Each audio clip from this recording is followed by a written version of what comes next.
The rhythmic thwack-thwack of the rubber date stamp was the heartbeat of Amelia's afternoons. It was a comforting, predictable sound that echoed through the high, vaulted ceilings of the Willow Creek Public Library, mingling with the faint scent of aged parchment, lemon-scented furniture wax, and the distant, muffled sounds of the town square outside. Amelia adjusted her glasses, which had a habit of sliding down the bridge of her nose whenever she got particularly focused, and offered a bright, genuine smile to the elderly woman standing across the mahogany counter. "There you go, Mrs. Higgins," Amelia said, her voice a warm contralto that seemed to put people at ease instantly. "The Great Gatsby and a new gardening manual. I've heard the section on hydrangeas is particularly helpful for our local soil." Mrs. Higgins beamed, her eyes crinkling behind thick lenses. "You're a treasure, Amelia. I don't know how you keep track of all these books and that spirited little girl of yours at the same time." Amelia glanced toward the children's wing, where a shock of curly chestnut hair was just visible over the top of a colorful beanbag chair. "Ella is my best assistant," Amelia laughed, the sound light and musical.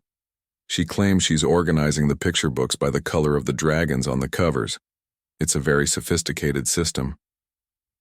As Mrs.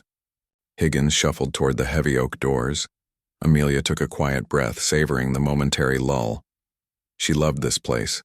She loved the way the afternoon sun slanted through the stained glass windows, casting patches of ruby and sapphire light across the well-worn floorboards.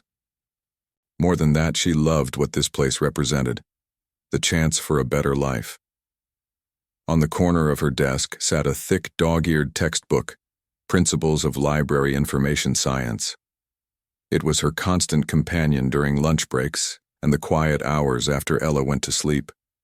She was only a few months away from her final certification, a milestone that would move her from a part-time clerk to a full-time librarian with the benefits and stability her daughter deserved. She looked over at Ella, who was now intently reading a book to a stuffed rabbit. At 5 years old, Ella was a miniature reflection of Amelia's own optimism, possessing a heart that seemed too large for her small frame. Life hadn't always been easy since Ella's father had walked out before the ink on the birth certificate was even dry, but Amelia refused to let bitterness take root in their home. They had their books, their Saturday morning pancake tradition, and each other. For Amelia, that was a wealth beyond measure. "Mama, look!" Ella scrambled up from the beanbag, her small sneakers squeaking on the polished wood. She pointed toward the large windows. The bright spring afternoon had vanished with a suddenness that was typical for the valley. The sky had bruised to a deep, heavy purple, and the first fat drops of rain were beginning to splatter against the glass. Within seconds, the drizzle turned into a relentless downpour, the kind of spring storm that smelled of wet pavement and waking earth. "Oh boy," Amelia murmured, glancing at the clock. It was nearly 5, closing time. She looked down at her single, sturdy umbrella leaning against the wall. It was a cheerful thing, covered in oversized yellow daisies, a bit faded but reliable. By the time she had ushered Ella into her yellow raincoat and finished locking the heavy front doors, the world outside was a gray blur of water. The wind whipped around the corners of the stone building, tossing the branches of the old willow trees. "Hold my hand tight, Peanut," Amelia said, bracing herself as she opened the daisy umbrella. They stepped out onto the sidewalk, the rain drumming a frantic rhythm against the fabric above them. As they rounded the corner toward the bus stop, Amelia noticed a figure standing under the narrow, inadequate awning of the closed hardware store. The man was tall, dressed in a charcoal-colored overcoat that looked expensive, but was currently soaked through at the shoulders. He stood perfectly still, his hands tucked into his pockets, staring out at the sheets of rain with an expression that wasn't exactly sad, but rather profoundly detached. He looked like someone who had forgotten how to ask for help, or perhaps someone who didn't think he deserved any. Amelia slowed her pace. Her instinct, honed by years of motherhood and library service, was to provide. She saw the way the wind drove the rain under the awning, drenching his shoes. She looked at Ella, who was looking up at the man with wide, curious eyes. "He looks like a cold statue, Mama," Ella whispered over the roar of the storm. Amelia didn't hesitate. She adjusted the umbrella to ensure Ella was still fully covered and stepped toward the man. "Excuse me," she called out, raising her voice to be heard over the wind. The man started, his head snapping toward her. His eyes were a deep, clear blue, framed by the faint lines of someone who spent a lot of time looking at screens or perhaps just thinking too hard. He looked surprised to be spoken to. "It's a bit of a deluge, isn't it?" Amelia said, offering her most reassuring smile. She moved closer, extending the reach of the daisy umbrella so that it shielded him from the driving spray. "The bus stop is just half a block down, and it has a much better shelter. You're going to catch your death standing here."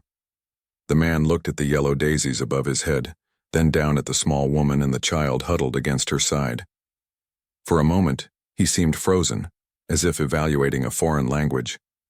I didn't realize it was going to rain this hard," he said. His voice was low and cultured with a calm resonance that felt like a steady hand in a crisis. "I'm fine, really. I don't want to crowd you." "Nonsense," Amelia chirped, stepping even closer so he was fully under the canopy. "There's plenty of room for 3 under the daisies. I'm Amelia and this is Ella. We're headed to the bus anyway. Come on, we'll escort you." Noah, though she didn't know his name yet, hesitated for a heartbeat longer before stepping out from the awning. He reached up, his hand hovering near hers on the handle. "At least let me hold it for you," he suggested. "I'm taller. It'll be easier." "A fair trade," Amelia agreed, handing over the handle. As they began to walk, the dynamic of the storm changed. Within the small circle of the umbrella, the world felt strangely quiet and safe. The man held the umbrella with a steady, protective grip, making sure Amelia and Ella were perfectly centered under the dry zone, even if it meant his own left shoulder began to catch the rain again.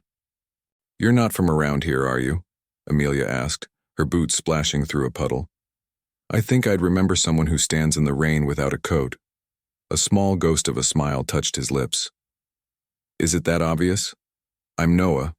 I'm just visiting, looking at some of the local architecture. I suppose I got a bit lost in my own head." "The library has a wonderful section on local history and architecture," Ella piped up, clutching her mother's hand. "Mama knows where all the books are, even the ones about ghosts." Noah looked down at the little girl, and the detachment in his eyes softened into something warmer, something almost envious. "Is that so? I'll have to keep that in mind, Ella." They reached the bus stop shelter, a sturdy glass and metal structure that offered a reprieve from the wind.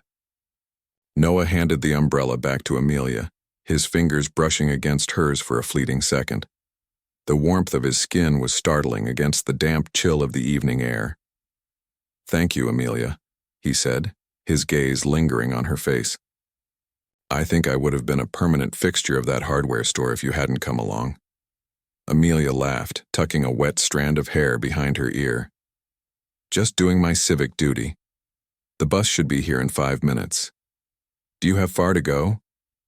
"Just to the inn on the hill," he replied. "Oh, the Rosemont? It's lovely there. They have the best blueberry muffins in the county." The bus appeared through the gray mist, its headlights reflecting off the wet asphalt like twin stars. Amelia gathered Ella's bag, preparing to board. She felt a strange reluctance to end the conversation. There was a groundedness to Noah, a sense of quiet integrity that she didn't encounter often. She didn't know it yet, but that simple gesture of sharing her umbrella would change the trajectory of her life in ways she couldn't yet imagine. As the bus doors hissed open, Amelia stepped toward the step, then paused. She turned back to find Noah still watching them.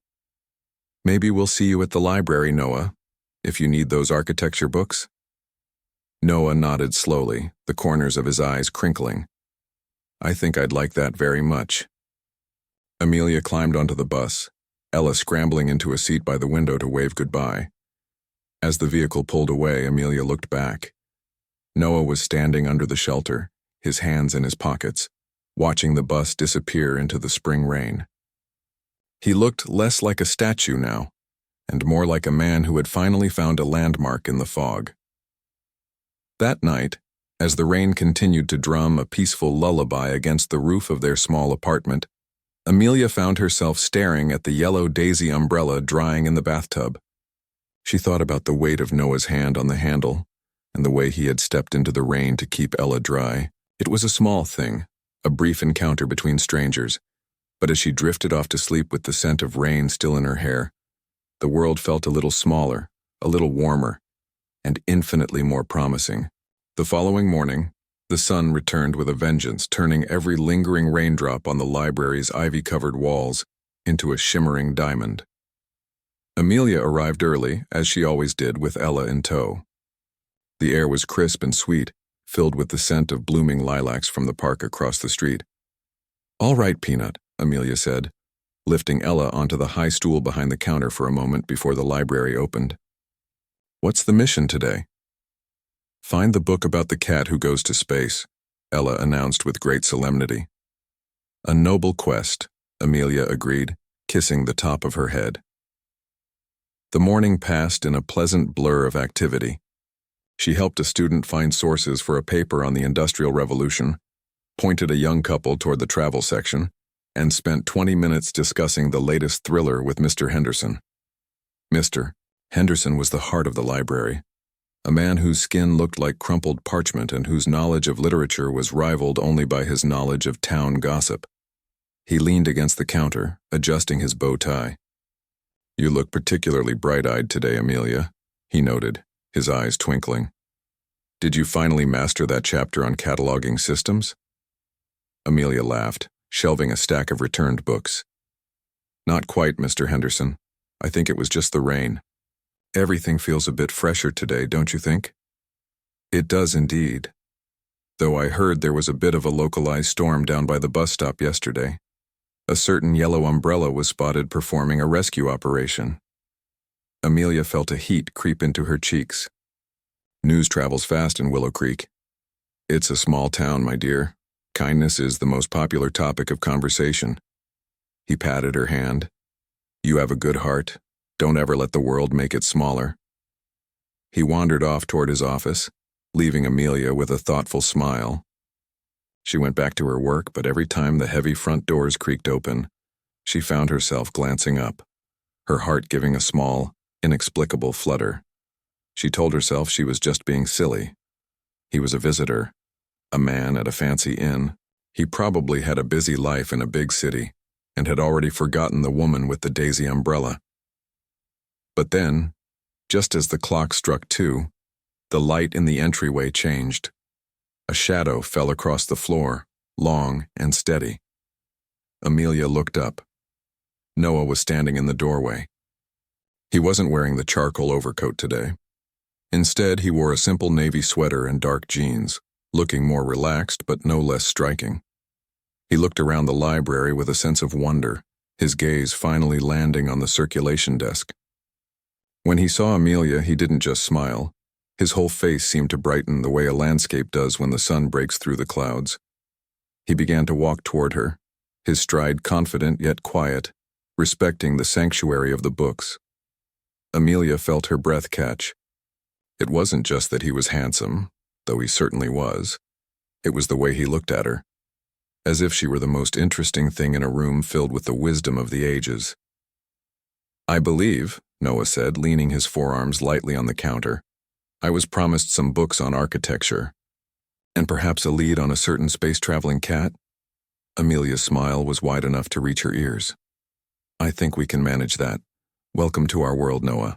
As he looked around the room, his eyes lingering on the colorful children's corner and then back to Amelia's expectant face, there was a sense of a door opening, not just to a building, but to a possibility neither of them had dared to name.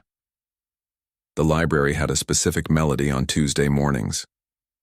It was the low hum of the floor polisher in the far corridor, the clicking of computer keys from the genealogy researchers, and the occasional delighted gasp from a child discovering a pop-up book. For Amelia, this was the music of her life, a steady rhythm that usually kept her grounded. But today her ears were tuned to a different sound, the heavy brass-fitted front door. Every time the door creaked, she found herself smoothing her apron or adjusting the stack of new arrivals on the counter. She told herself it was professional pride, But when the clock ticked past 2 and the sunlight shifted to a honey gold hue, the door finally opened with a familiar weight.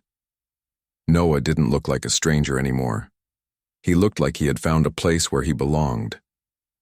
He wasn't carrying the dampness of the storm or the distance in his eyes that she'd seen that first day. Instead, he carried a small cardboard carrier with 2 cups of tea and a tiny wrapped ginger snap. "I remembered you saying the library gets a bit drafty in the afternoon," Noah said, placing one of the cups on a coaster far away from any precious pages. "And the bakery next to the Rosemont Inn was practically demanding I bring these to the person who saved me from the rain." Amelia felt a flush of warmth that had nothing to do with the steam rising from the cup. "You're going to spoil the staff, Noah. Mr. Henderson will start expecting tribute from everyone who walks through the door." "I think Mr.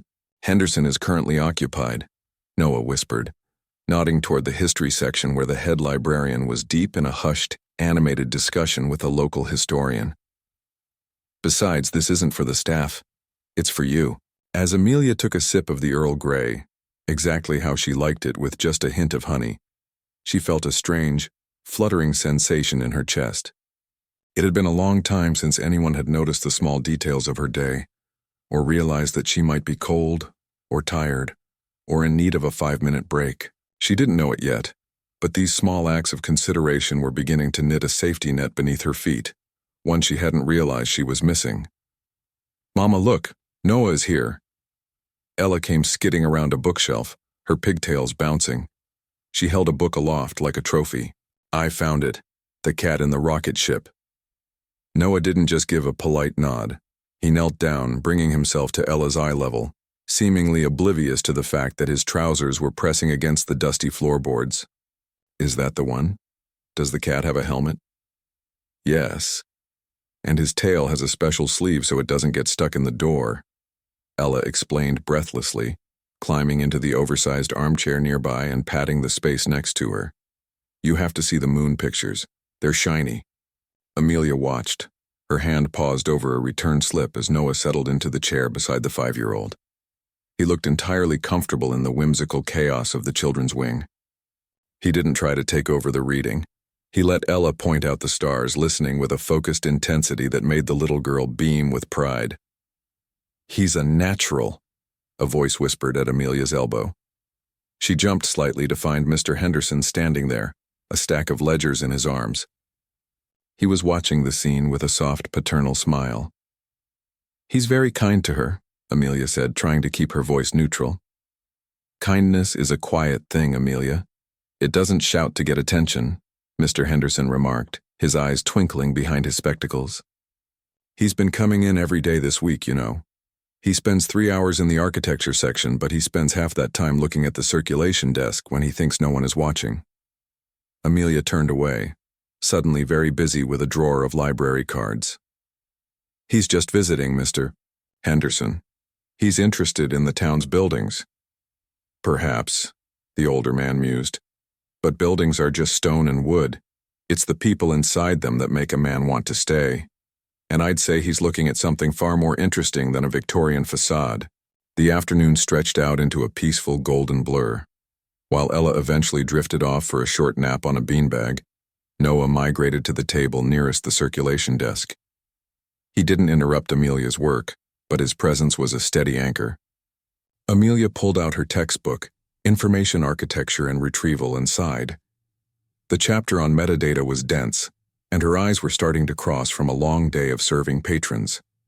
She leaned her head on her hand, her pen hovering listlessly over her notepad.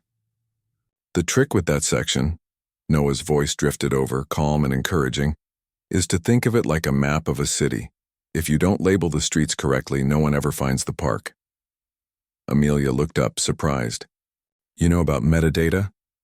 "I spent 10 years building digital archives for museums," Noah said with a self-deprecating shrug.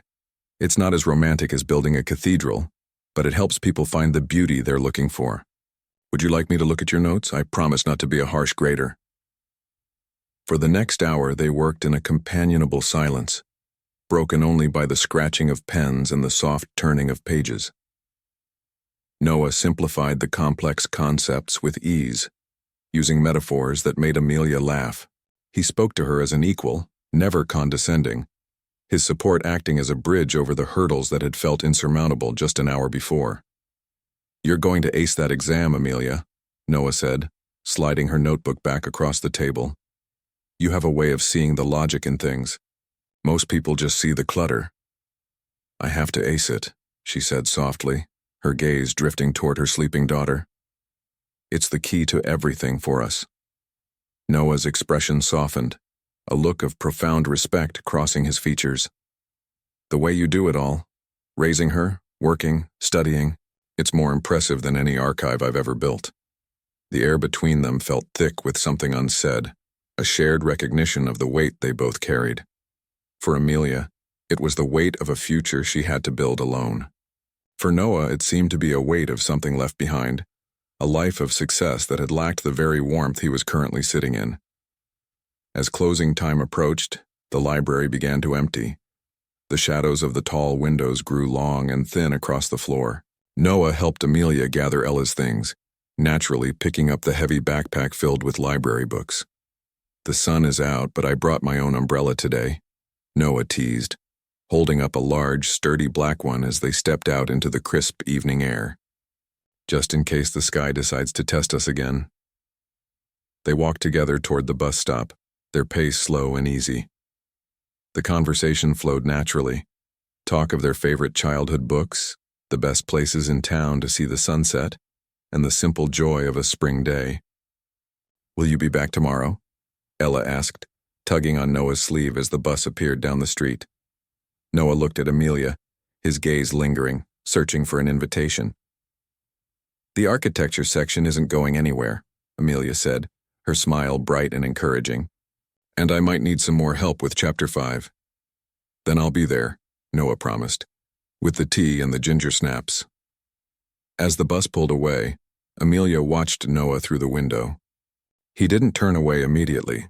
He stood on the sidewalk, a solitary but sturdy figure until the bus was out of sight. It was a subtle shift, a gradual deepening of the light, but the world felt less like a place she had to survive, and more like a place where she could finally breathe. That night, as Amelia sat at her kitchen table with her books, the apartment felt quieter than usual. She looked at her notes, seeing Noah's neat, precise handwriting in the margins. She felt a sense of readiness she hadn't felt in years, not just for an exam, but for the possibility of a tomorrow that didn't feel so heavy. The spring rain began to patter against the glass again, but this time, the sound didn't feel like a threat. It felt like a promise of growth, a gentle rain that was slowly, surely preparing the ground for something new.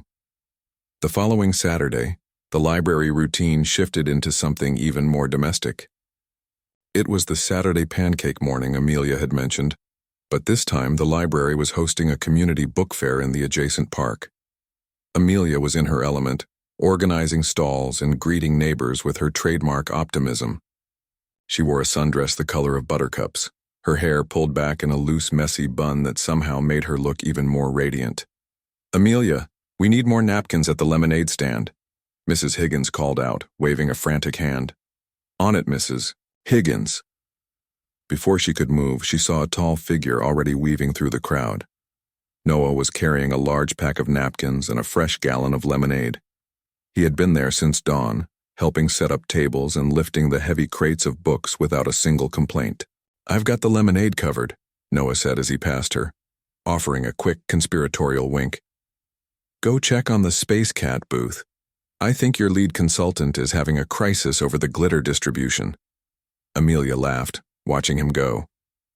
He had become a fixture of their community in such a short time. He didn't demand attention. He simply filled the gaps where help was needed. He moved with a quiet competence that made everyone around him feel a little more capable. Later, as the sun began to dip toward the horizon, painting the sky in shades of apricot and violet, Amelia found Noah sitting on a stone bench at the edge of the park. Ella was perched next to him, her face smudged with chocolate, showing him a treasure she had found in the grass, a perfectly round, smooth pebble. "It's a starstone, Noah," Ella explained solemnly. "It fell out of the sky." "I think you're right, Ella," Noah replied, his voice soft and full of wonder. "It's far too perfect to be an ordinary rock.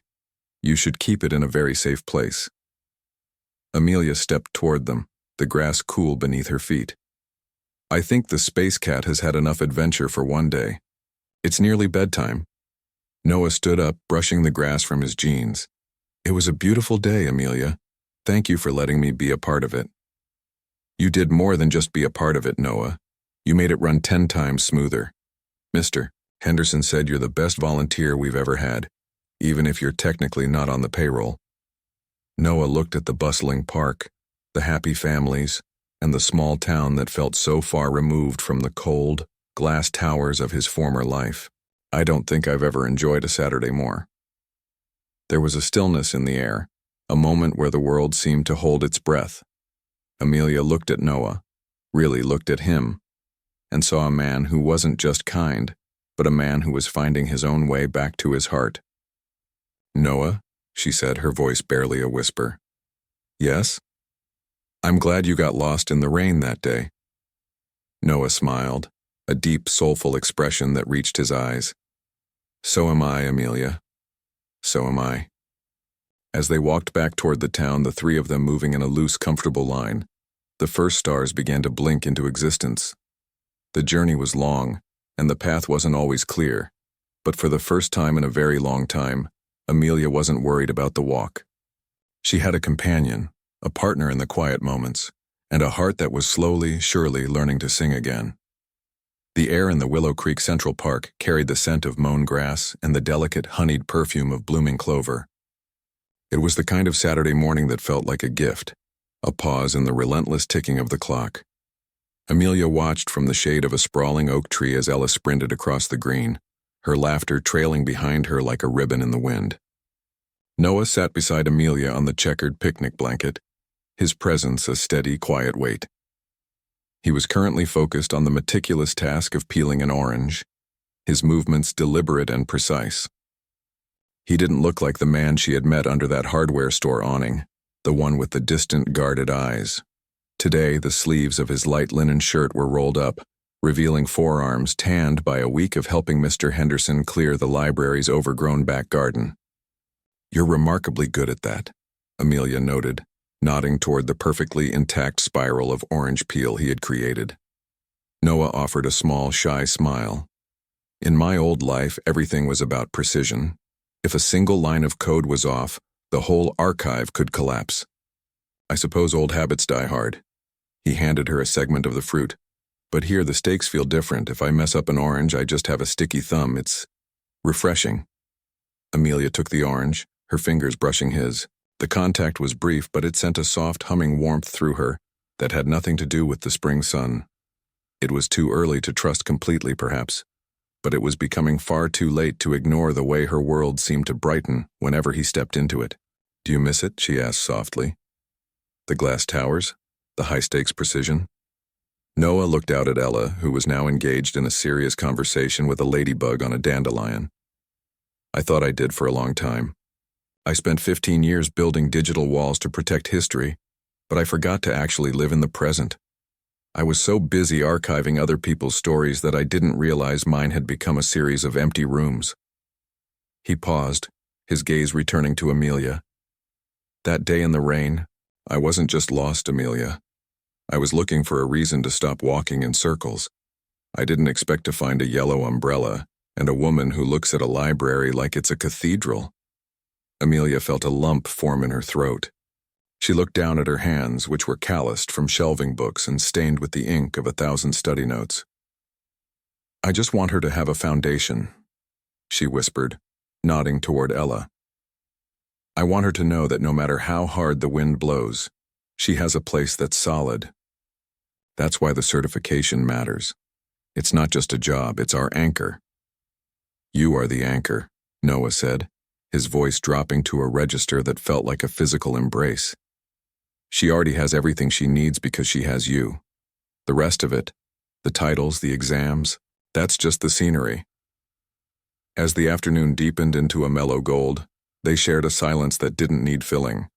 They watched Ella play, shared sandwiches that had slightly squashed crusts, and listened to the distant sound of a local brass band practicing in the gazebo.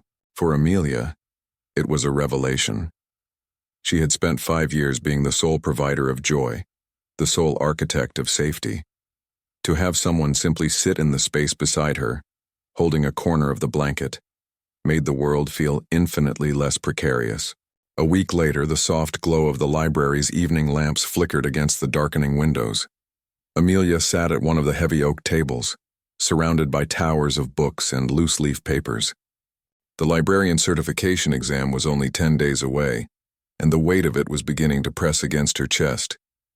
She felt a familiar prickle of exhaustion behind her eyes, the kind that came from late nights and the constant mental gymnastics of motherhood. A shadow fell across her notes. She didn't have to look up to know it was him. Noah didn't say a word. He simply placed a thermal mug of coffee and a small paper bag from the bakery on the table. He pulled out the chair opposite her, sat down, and opened his own book, a dense volume on Victorian restoration. "You don't have to stay, Noah," Amelia murmured, though she knew the protest was weak. "It's late. You should be back at the inn having a proper dinner." "I've had enough proper dinners to last a lifetime," Noah replied without looking up from his page. "And besides, Mr. Henderson gave me a key to the side door.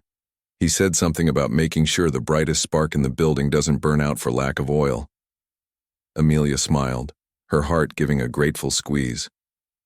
"He's a meddler." "He's a connoisseur of good things," Noah corrected gently. "Now back to the Dewey Decimal System.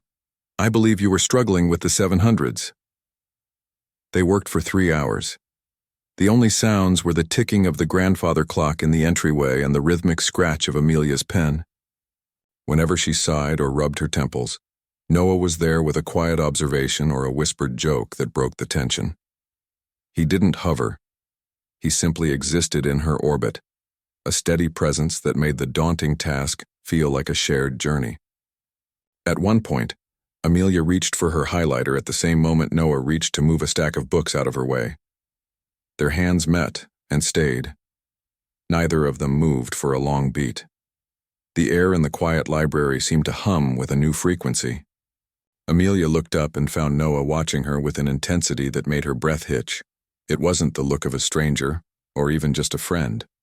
It was the look of a man who had found the thing he had been searching for in the dark. "Amelia," he started, his voice a low rumble in the stillness. "Yes?" He seemed on the verge of saying something monumental, something that would change the temperature of the room forever. But then, the old radiator in the corner gave a loud rhythmic clank, and the spell was momentarily softened.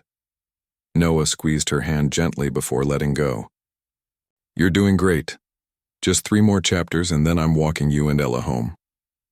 She didn't know it yet, but that night, the library ceased to be just her workplace.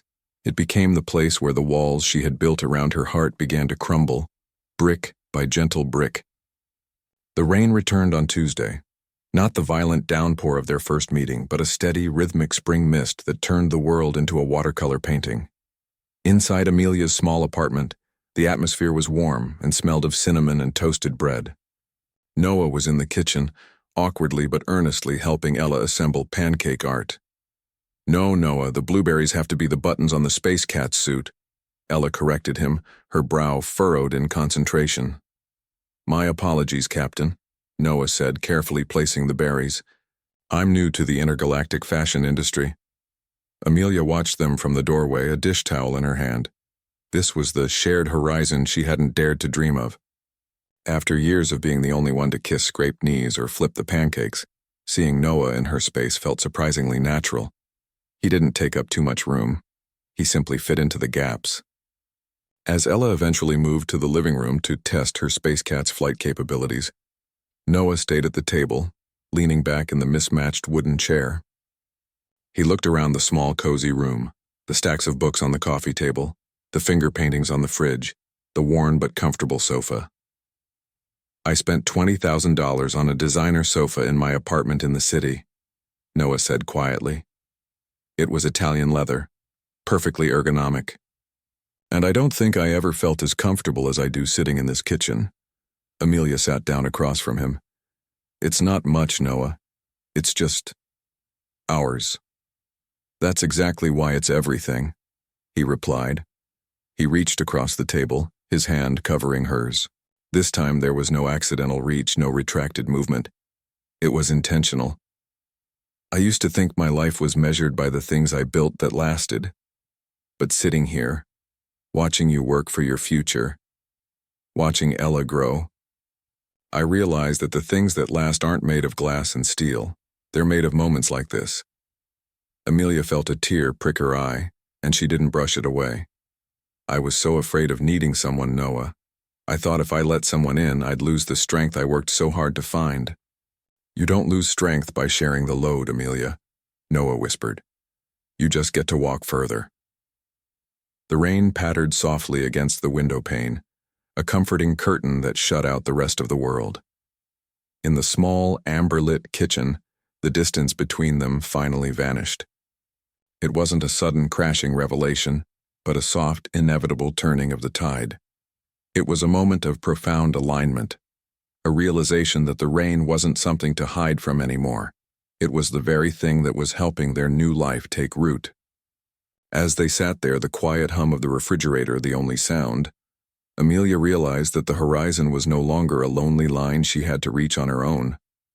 It was a wide, open space, and for the first time, she was looking forward to seeing what the next day's light would reveal. The certification exam was coming. The future was still unwritten. But as Noah's thumb traced small, reassuring circles on the back of her hand, Amelia knew one thing for certain. She wouldn't be walking toward that horizon alone. The rain that Tuesday didn't fall in sheets. It hung in the air as a persistent, bone-chilling mist that turned the morning commute into a gray endurance test. Amelia sat at her small kitchen table, her fingers curled around a lukewarm mug of tea. In front of her, the index cards for her final exam were scattered like a deck of cards mid-shuffle. Her eyes felt heavy, the edges of her vision blurred by a week of 4-hour sleep cycles. Across the room, the soft, rhythmic sound of Ella's breathing was interrupted by a wet, rattling cough. Amelia's heart sank. She set her mug down with a sharp clack and crossed the linoleum to where Ella lay tucked onto the sofa, her cheeks flushed a deep, feverish pink. "Hey, Peanut," Amelia whispered, pressing the back of her hand to her daughter's forehead. Ella's skin was radiating a dry heat. She blinked open her eyes, which were glassy and tired. "Mama, my throat feels like it's got sand in it." "I know, baby, I know." Amelia felt a familiar, cold spike of panic. This was the nightmare of every single parent, the moment where the delicate machinery of a carefully constructed life collided with the unpredictable reality of a sick child. The certification exam was in 48 hours. She had a double shift at the library today because Mr. Henderson was hosting the regional board. She looked at the clock. It was 7:15 a.m. She had to call the library, she had to find a way to the pharmacy, and she had to somehow memorize the legislative history of public funding while comforting a miserable 5-year-old. For the first time in 5 years, the walls of her optimism felt dangerously thin. By 9 a.m., the apartment was a portrait of quiet chaos. The air smelled of mentholated rub and the sharp metallic tang of an old radiator working too hard. Amelia was on the floor, her laptop balanced on her knees, trying to read a chapter on digital ethics while Ella dozed fitfully behind her. Her phone buzzed on the coffee table. It was Noah. "I'm outside the library. Did you get caught in the mist? I have the ginger snaps." Amelia stared at the screen, her vision blurring again, but this time it wasn't from fatigue. It was from the overwhelming, terrifying urge to cry. She didn't want to be the strong one today. She didn't want to be the resilient single mother who navigated every storm with a smile. She just wanted someone to tell her it was okay to be tired. She typed with trembling thumbs, "Ella's sick. Fever. I'm staying home. Good luck with the architecture books today." She set the phone down and closed her eyes, leaning her head against the side of the sofa. She waited for the guilt to settle in, the guilt of missing work, the guilt of not studying hard enough, the guilt of being unable to fix her daughter's cold with sheer willpower. Less than 20 minutes later, a soft, rhythmic knock sounded at the door. Amelia froze. She hadn't heard the buzzer. She stood up, smoothing her wrinkled t-shirt and pushing her stray hair back into its bun. When she opened the door, Noah was standing there. He was carrying a brown paper grocery bag in one arm, and a large, steaming cardboard tray of coffees in the other. He looked slightly winded, his charcoal coat damp from the mist. "Noah, how did you—" "The buzzer is broken," she whispered, her voice cracking. "Old Mrs. Gable was heading out to get her mail. She let me in," Noah said softly. He didn't wait for an invitation. He stepped into the small entryway, immediately sensing the heavy, quiet atmosphere of a sick room. "I went to the pharmacy and the deli, and I might have bought out half the children's section of the bookstore on the way. Noah, you shouldn't be here. You'll get sick. And I'm a mess, and I have to study and—" Noah set the bags on the counter and turned to her. He didn't move into her personal space, but he didn't back away either. "Amelia, take a breath." She took one, and it came out as a ragged sob. She covered her mouth with her hand, her shoulders shaking. "I've got this," Noah said. It wasn't a question or an offer. It was a statement of fact. "I'm not a guest, Amelia. I'm not here to be entertained.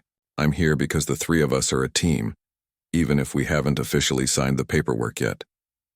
He spent the next 4 hours moving through her apartment with a quiet, efficient grace that stunned her. He didn't ask where the soup pots were, he found them. He didn't ask if she needed the laundry moved. He simply heard the dryer buzz and took care of it. He sat on the floor next to Ella's sofa, showing her pictures of space cat constellations on his tablet until she fell back into a deep, restful sleep. Amelia sat at the kitchen table watching him through the doorway.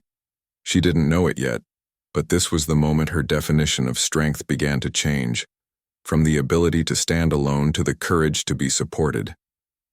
By 8 p.m., the apartment was bathed in the soft orange glow of the floor lamps. Ella's fever had finally broken, leaving her pale but peaceful. The rain had picked up again, a steady drumming against the window that felt like a protective barrier between them and the rest of the world. Noah was sitting on the rug, leaning his back against the armchair. He had been there all day, a silent guardian who had managed to turn a crisis into a day of quiet companionship. Amelia walked over and sat on the floor beside him, handing him a mug of tea. "You missed your whole day," she said, her voice low so as not to wake Ella. "You didn't look at a single architecture book." Noah smiled, his eyes reflecting the warm light of the room. "I think I learned more about structure today than I would have at the library. I learned how much a house depends on its heart. I used to think that if I let someone see me like this, exhausted, failing with a sick kid and a messy kitchen, that they'd realize I wasn't worth the trouble," Amelia confessed, looking at her reflection in the dark tea. "I've spent 5 years trying to be a perfect, cheerful machine." Noah reached out, his hand finding hers on the carpet. His skin was warm and solid. "Machines are predictable, Amelia, but they don't love, and they don't inspire people to walk through the rain just to see them. You're not a mess to me. You're the most real thing I've found in a decade." He looked toward the window, the rain blurring the streetlights into soft halos of gold. "When I was in the city, I had everything perfect. My apartment was a showroom. My schedule was a masterpiece of efficiency, and I was so lonely I could feel it in my bones. That day I stood under the hardware store awning. I wasn't just hiding from the rain. I was hiding from the realization that if I vanished tomorrow, no one would have noticed the empty chair at my table." He squeezed her hand. "Then a woman with a yellow umbrella and a little girl who thinks I'm an expert on space cats walked into my life. And for the first time, the chair didn't feel empty anymore." Amelia leaned her head against his shoulder. The scent of his coat, damp wool and cedar, was the most comforting thing she had ever known. The tension that had been knotted in her chest for years, the constant what if that kept her awake at night, began to loosen. "I'm going to pass that exam, Noah," she said, her voice filled with a new kind of certainty. "Not because I have to do it alone, but because I want to do it for us." "I know you will," he whispered. "And I'll be sitting in the front row of that library when they hand you your new badge." It was a quiet revelation, a bridge built in the middle of a sick room. But as the rain continued to wash the world outside, Amelia realized that the shelter they had found wasn't made of fabric and metal. It was made of the steady, unwavering heartbeat of a man who had finally found his way home. The day of the exam dawned clear and bright, the sky a polished blue that seemed to celebrate the end of the spring storms. Amelia stood in the lobby of the regional library, her new blazer feeling a bit stiff but professional. Her heart was racing, but it wasn't the frantic pace of fear. It was the steady thrum of readiness. She reached into her pocket and felt the small, smooth pebble Ella had given her, the starstone. And then she looked toward the glass doors. Noah was standing there just outside the testing center. He wasn't allowed in, but he had stayed for 3 hours pacing the sidewalk, waiting for her to emerge. When she finally stepped through the doors, her face tired but radiant, he stopped. She didn't have to say a word. She simply reached into her bag and pulled out the temporary certificate, the ink still fresh. Noah didn't cheer. He didn't make a scene. He simply walked toward her, took her face in his hands, and kissed her forehead with a reverence that made the rest of the busy lobby disappear. "Librarian Amelia," he murmured, his voice thick with pride. "We did it, Noah," she whispered. "We did it." As they walked out into the sunlight together, the world felt vast and full of promise. The minor hurdles had been cleared, the internal tensions resolved. They weren't just two people sharing an umbrella anymore. They were a family in the making, standing on the threshold of a new season. The air was warm, the lilacs were in full bloom, and for the first time in her life, Amelia wasn't looking back to see if she was being followed by the shadows of her past. She was looking forward, her hand firmly in Noah's, toward a horizon that was no longer a distant dream, but a beautiful, shared reality. The library garden was a hidden jewel in the heart of Willow Creek, a walled sanctuary where the ivy clung to old brick, and the scent of damp earth was currently being overtaken by the sweet, heady fragrance of blooming jasmine. It was a place of quiet transitions, where the seasons whispered their changes to anyone willing to listen. On this particular Friday evening, the air was soft and still, painted in the hazy gold and long shadows of a sun that was reluctant to set. Amelia stood by the sundial, her new brass nameplate, Amelia Thorne, librarian, glinting against her green cardigan. She felt a profound sense of arrival. The struggle of the last few years, the long nights of studying by the dim light of the kitchen stove, the constant tallying of pennies, it all felt like a distant shore she had finally reached. "Mama, look how high I can go." Ella's voice rang out from the small iron swing set near the oak tree. Amelia turned, a smile touching her lips. Ella was the picture of spring herself, her hair wild with curls and her knees grass-stained from a day of exploration. But it wasn't just Ella she saw. Noah was standing behind the swing, his large hands steadying the ropes as he pushed her with a gentle, rhythmic precision. He looked at home, not just in the garden, but in the role of the man who catches the child before she falls. He looked up and caught Amelia's gaze, and for a moment the distance between them seemed to vibrate with a shared understanding of how far they had come. "I think the captain has reached maximum altitude," Noah called out, laughter dancing in his eyes. He brought the swing to a gradual halt and lifted Ella out, setting her on her feet with a playful salute. "Go see if Mr. Henderson left the birdseed in the shed, Peanut," Noah suggested, giving Ella a gentle nudge. "The blue jays look hungry."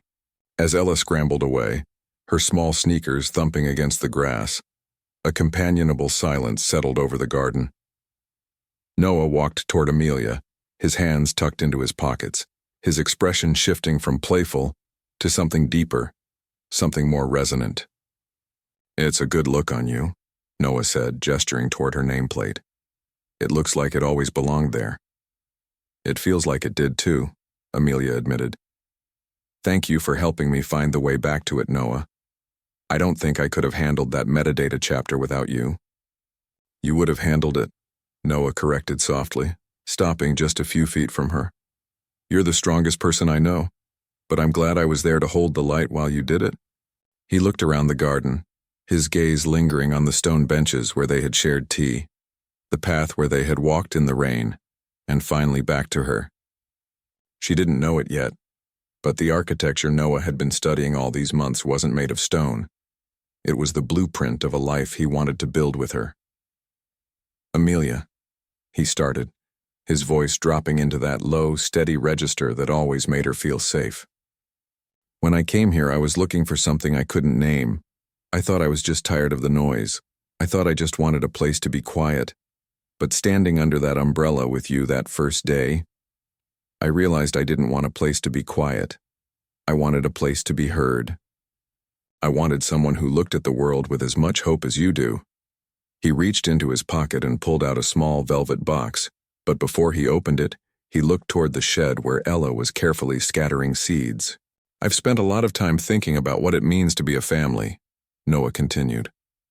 And I realize that I don't just want to be your partner. I want to be the man who makes sure Ella always knows she's cherished. I want to be the one who keeps the rain off both of you. He stepped closer, his presence warm and solid. He didn't just kneel for her. He angled himself so he was facing both Amelia and the direction where Ella was playing. He opened the box. Inside was a ring of understated elegance, a slender gold band set with a sapphire the color of the sky after a storm. Amelia Thorne, would you and Ella do me the greatest honor of my life? Would you let me be your family, permanently? Amelia felt the breath leave her lungs. It wasn't the sudden shock of a surprise. It was the overwhelming relief of a puzzle piece finally clicking into place. She looked at the ring, then at Noah's face. The lines of character, the honesty in his blue eyes, the steady hand that was offering her everything she had ever lacked. Yes, she whispered, her voice thick with joy. Yes, Noah. 1,000 times yes. Noah stood and pulled her into his arms, a deep, grounding embrace that felt like the ending of a long journey. Ella came sprinting back, sensing the shift in the air, and threw her arms around both of them. Is Noah staying for dinner? She asked, looking up at them with wide, hopeful eyes. No, Peanut, Noah said, picking her up and tucking her against his side, his other arm firmly around Amelia. I'm staying for everything. The wedding morning arrived 3 months later, carried on a breeze that tasted of clover and new beginnings. The historic Rosemont estate, where Noah had once stayed as a lonely visitor, had been transformed into a celebration of color and light. Amelia stood in the upstairs dressing room, the sunlight streaming through the tall windows. She looked at herself in the floor-length mirror and felt a sense of wonder. She was wearing an ivory gown of soft flowing silk, the bodice adorned with delicate lace that looked like frost on a windowpane. Her hair was swept up in a loose, romantic style, woven with tiny yellow jasmine blossoms. You look like a queen, Mama, Ella whispered. Amelia looked down at her daughter. Ella was a miniature reflection of the day, wearing a matching ivory dress with a wide, sunny yellow silk ribbon tied in a bow at the back. She held a small basket of sunflower petals, with the solemnity of a high priestess. A knock sounded at the door, and Mr. Henderson stepped in, looking dapper in a charcoal suit and a perfectly tied bow tie. He looked at Amelia, and his eyes grew misty behind his spectacles. I've seen a lot of stories start and end in that library, Amelia, he said, his voice trembling slightly. But this is my favorite chapter by far. Your father would have been so proud of the woman you've become. Amelia tucked her hand into the crook of his arm. Thank you for being my village, Mr. Henderson. The ceremony was held in the garden, under a canopy of ancient oaks. Long wooden tables were already set for the reception, covered in jars of sunflowers and pitchers of ice-cold lemonade that glinted in the sun. Every person who had touched their lives was there, Mrs. Higgins in a bright floral hat, the local historian, even the librarian from the regional board who had graded Amelia's exam. As the music, a soft acoustic version of a folk song, began to play, Amelia and Ella stepped onto the grassy aisle. They walked hand in hand, two halves of a whole moving toward the man who made them complete. Noah was standing at the altar, and the moment he saw them, his composure flickered. He didn't look like a successful man from the city. He looked like a man who had finally found the treasure he'd been searching for. He watched them with a reverence that made the guests go silent. When they reached him, Noah knelt down first. He reached into his pocket and pulled out a small silver locket. Ella, he said, his voice carrying clearly in the quiet garden, this is a promise to you. A promise that I will always be your dad, That I will always listen to your stories about space cats and that you will always have a home in my heart." He fastened the locket around her neck, and Ella beamed, throwing her arms around his neck before taking her place as the world's proudest flower girl. Then Noah stood and took Amelia's hands. The vows were simple, rooted in the reality of the life they had already begun to live. They spoke of rain and umbrellas, of study sessions and sick days, of the quiet strength found in partnership. "I didn't know I was looking for a family until you shared your shelter with me," Noah said, his voice steady and full of conviction. "And now, I promise to be your shelter, in every storm and every sunrise, for as long as we both shall live." When the officiant finally pronounced them husband and wife, the garden erupted in cheers. The three of them stood together, a unified front against the world. The reception was a blur of golden light and laughter. They sat at the long wooden tables, passing platters of roasted chicken and fresh garden vegetables. Mrs. Higgins's cake, a three-tiered masterpiece decorated with real sunflowers, was a hit. When it came time to cut it, Noah and Amelia held the knife together, but they made sure Ella's hand was on the handle too. It was the ultimate emotional reward, a moment of absolute fulfillment that felt as earned as a long-awaited spring after a bitter winter. As the sun began to dip below the horizon, painting the sky in shades of violet and deep orange, the music slowed. Noah led Amelia onto the grass for their first dance. They moved slowly, her head resting on his shoulder, his chin tucked against her hair. "We're home, aren't we?" Amelia whispered. "We are home," Noah agreed. The library was still there, the books were still waiting, and the rain would surely come again.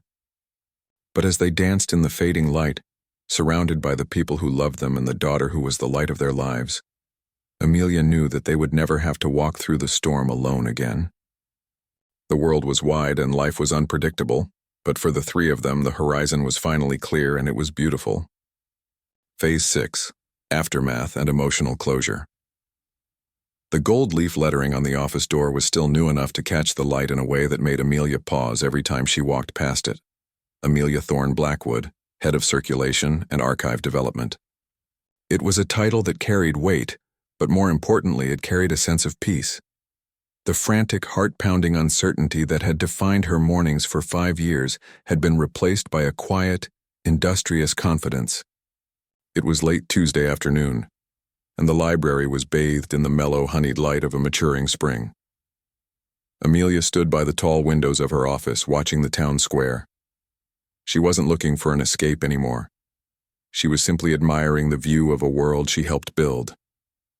"I see you're still prone to getting lost in thought, Amelia," a familiar, gravelly voice said from the doorway. Amelia turned to see Mr. Henderson. He looked remarkably relaxed, having recently transitioned into a senior consultant role that mostly involved reading first editions in the sunniest corner of the building and offering unsolicited, yet brilliant, advice. "Just thinking about how much has changed since that rainy afternoon by the hardware store," Amelia said, leaning against her mahogany desk. Mr. Henderson walked in, tapping his cane softly on the rug. "The best stories always have a bit of a stormy start. It makes the sunlight in the final chapters mean so much more." He looked at the framed photograph on her desk, a candid shot of Noah, Amelia, and Ella sitting on the library steps, all three of them laughing so hard their eyes were closed. "He's a good man, Amelia. But more than that, he's a man who finally found his own center because he found yours." "We found it together," Amelia whispered. She gathered her things, tucked a new volume on regional history into her bag, and made her way through the stacks. The library felt different now, not like a fortress she had to defend, but like a garden she was helping to grow. She waved to Mrs. Higgins, who was currently leading a very spirited knitting circle in the community room, and stepped out into the evening air. The walk home was no longer a race against the clock. Their new house sat on the edge of the historic district, a sturdy Victorian with a wide front porch and a swing that didn't squeak. As she turned onto her street, she saw the lights glowing in the windows, a warm, amber invitation that signaled the end of the day's labor. She stepped through the front door, and the scent of the house hit her immediately. Cedar, old books, and the savory, comforting aroma of a slow-cooked stew. "Mama, you're home!" Ella came thundering down the hallway, her pigtails a blur of motion. She didn't look like the small, quiet girl who used to huddle under a faded daisy umbrella. She looked like a child who knew, with every fiber of her being, that she was safe. She was wearing her locket, the silver catching the light from the hallway lamp. "Hey, Peanut," Amelia laughed, catching her in a hug. "How was the mission today?" "Noah helped me build a space station in the backyard out of the old refrigerator boxes," Ella announced, pulling Amelia toward the kitchen. "And we found a new starstone near the roses." Noah was standing by the stove, stirring a pot with one hand while holding a book in the other. He looked up, and the look in his eyes was the same one he had given her in the garden on their wedding day, a look of profound, settled belonging. He looked younger, the lines of tension around his mouth replaced by the faint crinkles of a man who laughed often. "The space station is currently awaiting final inspections from the commander," Noah said, setting the spoon down and walking toward Amelia. He wrapped his arms around her, a long, steady embrace that seemed to recharge her very soul. "Welcome home, Amelia." "It's a good home, Noah," she murmured against his chest. After dinner, as the sky outside turned a deep, velvety indigo, the first soft patter of rain began to sound against the roof. It wasn't the violent, unpredictable storm of their first meeting. It was a gentle, rhythmic spring shower, the kind that promised the flowers would be brighter by morning. "Can we go for a walk?" Ella asked, pressing her face against the window pane. "Just a little one, to see the rain on the space station?" Noah looked at Amelia, a conspiratorial glint in his eyes. "I think the commander has a point. It's been a while since we tested the equipment." They didn't scramble for a single small umbrella this time. Noah went to the hallway closet and pulled out a large, oversized canopy, a sturdy black umbrella with a handle of polished wood, big enough to shield an entire world. They stepped out onto the porch and into the cool, misty air. The streetlights were reflected in the puddles like fallen stars. Noah held the umbrella high, his arm draped comfortably over Amelia's shoulders, while Ella skipped ahead, her yellow boots splashing through the water. They walked slowly down the quiet street, the sound of the rain against the fabric above them a peaceful, private symphony. There was no rush. There was no fear of getting wet, no worry about the bus being late, no anxiety about what the morning would bring.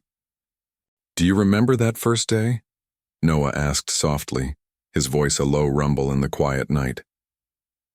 "When you looked at me like I was a statue that had been left out in the cold?" Amelia smiled, leaning closer into his side. "I didn't think you were a statue. I thought you were someone who had forgotten that the sun eventually comes back out." "I had," Noah admitted.